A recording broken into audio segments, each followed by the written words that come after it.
Several factors have driven the Scottish whisky industry into a veritable crisis in the last 12 months. Due to the pandemic, important sales markets and above all global travel retail have shrunk enormously. Brexit also de facto had the import for the European market marginalized. And as if it were not bad enough, the supply of barrels that can be used by Scottish whisky industry has also rapidly declined, unnoticed by the public of course, but due to the slump in international goods traffic and the associated reduced transport capacities. This conglomerate of problems is not only fatal for the current sales situation, but will also have an even more drastic effect in the future. In an internal paper available to several media, the SWA, the Scottish Whisky Association, predicted that in 4 years at the latest, a whisky lake would arise as a result of the production, which had barely been reduced during the last year, which would increase due to the exorbitant increase in the price of the barrels that have become scarce, expensive for the market, and therefore unsaleable.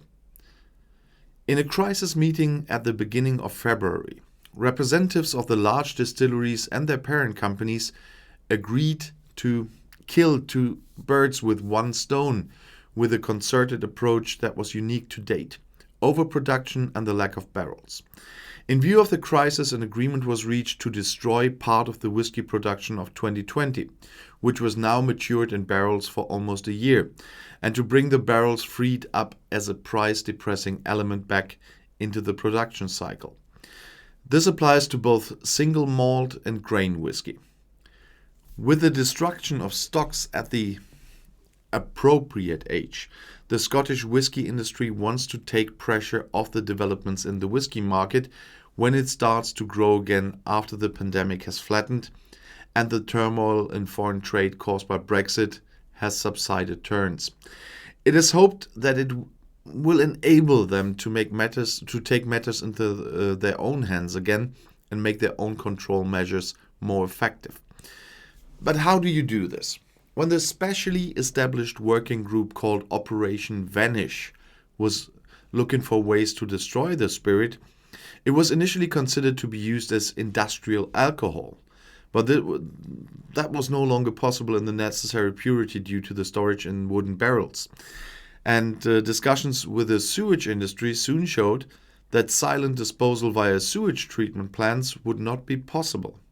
Even here in Germany, where in contrast to Scotland, the problem is not young spirit but expired beer. Sewage treatment plants warn against disposing of the barley juice this way. For example, the German magazine Spiegel reported on it in the past.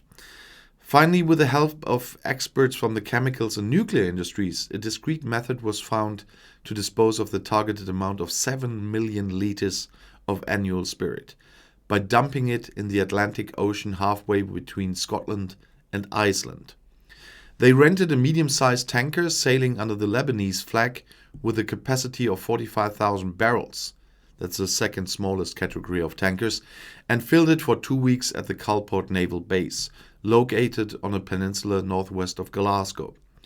According to the information, the tanker then set out in a region about 120 nautical miles southwest of the Faroe Islands after mid-March to empty the content of its tanks into the Atlantic in small tranches over a total of 4 days, with brisk voyage to distribute the tank contents to favor. According to inside information, the location was chosen deliberately. It had been calculated that the prevailing current there would drive the dumped whiskey in the direction of some larger, publicly owned salmon farming tanks in the sea of the Scottish coast. And so, in fact, as a byproduct, flavoring of the salmon meat could be expected. In particular, the high proportion of Islay malts should provide smoke aromas without additional smoking, so the hope after a hastily carried out practical test in an aquaculture. At the end of the operation, the tanker drove to Gibraltar with a special permit from the British government, which was informed of the project without further stopping. From there, according to information, they should leave for the eastern Mediterranean again in the next few weeks. The fact that this action was completely harmless to the environment in the immediate vicinity of the application can at least be questioned. However, representatives of the Scottish Ministry of the Environment were also involved in the decision to carry out the dump. An initial request from the whisky experts about possible ecological consequences has remained unanswered to this day. But they will, of course, stick with it, and I will keep you informed about the developments as soon as they publish something.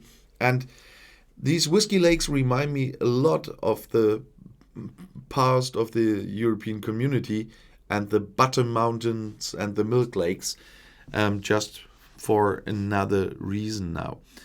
And of course, it really hurts to hear 7 million liters of whiskey dumped. And I do have some ecological doubts about the way they did that too, but it has happened, and I hope we won't see that again. That's the more important part, that it won't happen in the future again, because the situation got better. So let's keep our fingers crossed. We will see. And if you want to stay informed, please subscribe to my channel. Auf Wiedersehen.